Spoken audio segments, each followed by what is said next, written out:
Friday, and I'm finding my way through a parking lot in the countryside. It's supposed to be a spring day. We're in the late stage of March, western part of Sweden, and we are having a little bit snow in the wind, but the birds are singing. So we are actually at stad winery, stad Vinga, and we'll see that between the trees here you will see this almost like a stone cobbled chateau built down there. There we have the winery, and we are here for a very specific reason. It is today the launch of a new, I would say, legendary wine launched in the Swedish market. So it's the Bollinger RD 2008, and the dinner will be held in a very special place. So on the premises, just checking my shoulder here so we won't have a car hitting us. On the premises, what you see down here, you have the Chateau Castle, you have the spa, which was absolutely fantastic. I was down there for about 2 hours just relaxing. And over here in the glass house, you have Restaurant Eng, so 1-star Guide Michelin.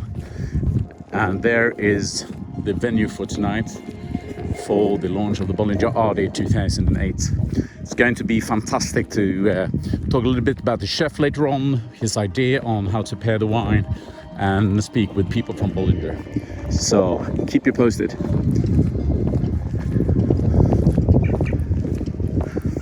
Looks crisp and sleek, doesn't it? Absolutely beautiful.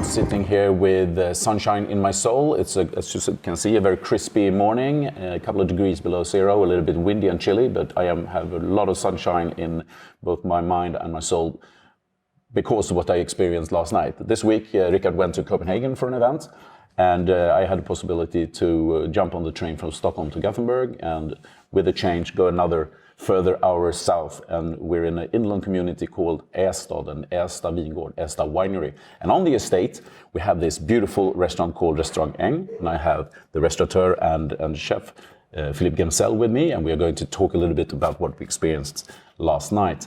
So we have a bottle on the table, so that's because the reason why we came here was for the Swedish launch of Bollinger RD 08, so a legendary wine in its very unique youth. And the choice went to you, Philip, to prepare the dinner for us.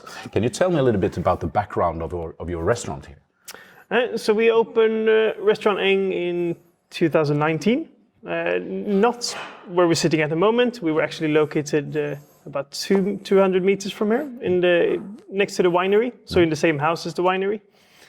And then we opened up this new site 1st of July last year. So Restaurant Eng is built on, well, the concept is basically about the location we're in.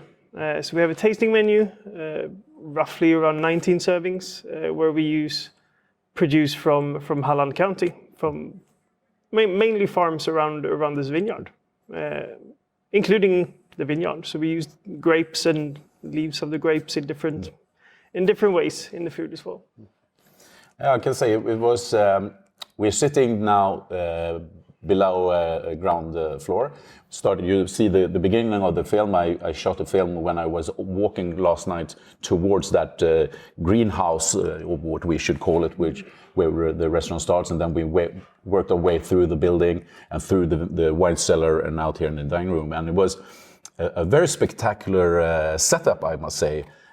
First, having some couple of servings of 4 or 5 or something upstairs in the prep kitchen and the lounge, and then we took a stroll through the wine cellar, so you got really thirsty, and then we came here from the down to the corner here, out into the dining room, and as you can see, there's glass walls from wall to ceiling.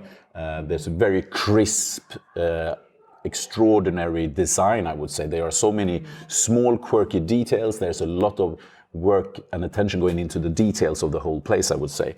And that's a little transition from that into your food, because basically everything you served almost yesterday was coming from within 1 hour of where we are, basically, and you have a very close relation with growers and a lot of... we do. It's all about the landscape. Like, kind of, that's kind of what we work with, especially like you start in the glass house, like you say, so you have a specific view of the landscape and completely different when you come down here. You have your little herb garden, and you can, and those kind of things. You can actually see just outside what will actually appear on the plates. Yeah. Also. More in summer than winter, but we still have. I saw some green kale with the frosty bites on top there. We still have some green kale going. But yeah, basically, in a nutshell, that's what we do. We try to highlight the flavors a lot, not using a lot of ingredients on each dish. So we choose a main ingredient and kind of work our way around it to get as much flavor as possible from that. And we use, like we said, the things we have around here in Halland County. With some exceptions. We go a little bit further down south of Sweden, or a little bit because we are located at the west coast, so we definitely use a good amount of the west coast. Seafood. If you have the possibility to visit, of course, we have the coastline in Sweden with very much different characters. If you go from northeast and all the way around, and definitely. If you go to, I can really recommend in summertime to go to the city of Varberg, which is the closest larger city, which is a lovely summer community, and then go out here to this fantastic place, have a spa weekend, and come and be treated by Philip and his team with their food. And coming back to last night, when great producers do a launch, they use the new vintage to show, and they use a back vintage or a couple of them that are similar to show the story of, okay, what will this baby be in the future? But yesterday was you were challenged a little bit. They wanted you to make not all 19 servings with one wine, but basically 75% of the whole evening was based on what to serve with this specific champagne. And I would say that is really challenging. You really have to know not only, of course, Philip's gastronomical background, but also how wine works and how to highlight different things. It was really fun, to be honest. Normally, when you get a challenge like that, like you said, you get a few different wines to kind of see what dishes goes best with what. Right. But this was a bit upside down from that, from what you normally. It was really fun. Yeah. And most of the time, we talk about the 08 when we tasted it as a pre-launch. I was down at Bollinger in January with Rickard, and we tasted it with the Chef de Cave Denis Biner. And we immediately saw the links with the vintage of 1979 when that was launched back in '89. Nowadays, it's a little bit more than 10 years. It's rather 12 to 13 years on its least before release. But we saw some similarities, and especially one character that we saw was hazelnut. And one of the best hazelnuts are the nocciolas from Piemonte. I've tasted some version of this, and that would be an obvious choice, of course. That appeared. But what I also saw that you are not afraid of using acidity in your food. No. And some of them were coming from the vineyard, of course, from the Solaris grape variety. Yeah, we use basically we use a lot of different acidities. We don't really use any lemons since there's no lemons growing here. Right. So we use a lot of, like you said, the grapes from the green harvest from our own vineyard. A lot of fermentations, a lot of other type of acidities. Right. And normally, when you pair with wine in general, with champagne, it's quite tricky to get, because our food is quite acidity driven in general.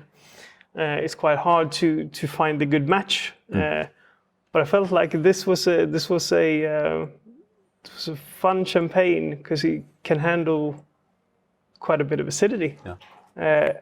And my idea with creating the food for this was to give it a little bit of a challenge, because it's one thing to decide the notes that you think will go, like hazelnuts, a little bit buttery and kind of go that way for all the dishes. I still use those things, but in different parts. I try to make this a little bit more challenging, more to show what this bottle can kind of do with the food. That's quite clever. When you hear acidity, don't get afraid. Classically, they said that acidity and fine wines are, they can clash a little bit. What we mean here is that the freshness and crispness of the wine will meet the freshness and crispness in the food and make softer nuances. And what I like also, my experience of your food was that you play a lot also with textures. And my experience when we talk about your style of cooking, and I see some great similarities with what Magnus has been doing in Färviken for during his period, and also what people have been doing down at Noma. So the neo-Nordic cuisine has that lightness, freshness, which I really like, because I think I've been working with wines and restaurants for more than 30 years, and I think that we in Sweden maybe were a little bit intimidated, thought that our gastronomy was maybe a little bit too rustique, like old workers' food, farmers' food. But what I love is when people like you take known flavors, known techniques, but do it in an upgraded, like a more contemporary version. And champagne works so well with a lot of those techniques and those flavors and the freshness. That is what I really like. So yeah, we had everything from, the saltiness of bleak roe, we had mushrooms, we had nuts, we had codfish from Fröja. I think, no, the scallop was from Fröja, and those kind of things. So yeah, I can really recommend a visit, absolutely, to Restaurang Eng here at Estad, and also be playful with the champagne. Drink champagne for the whole meal. It has so many different layers, and as the bottle empties, the wine will develop. And then you can play around. We ended the night in the wine cellar with cheese. So it can really go for the full spectra. Yeah, it can, definitely. Yeah, super. So, Philippe, great pleasure. I'm smiling with my whole body, remembering last night, and it's going to be super exciting coming back. I said to my friends, imagine coming back here in May, June. It's a little bit more green. Before we met here, I was standing outside of the glass house, and I saw some cranes down here at the lake. Even a fox was running down here, and wild birds and stuff. So it's a really spectacular place. Thank you very much. Thank you, Philippe. Thank you.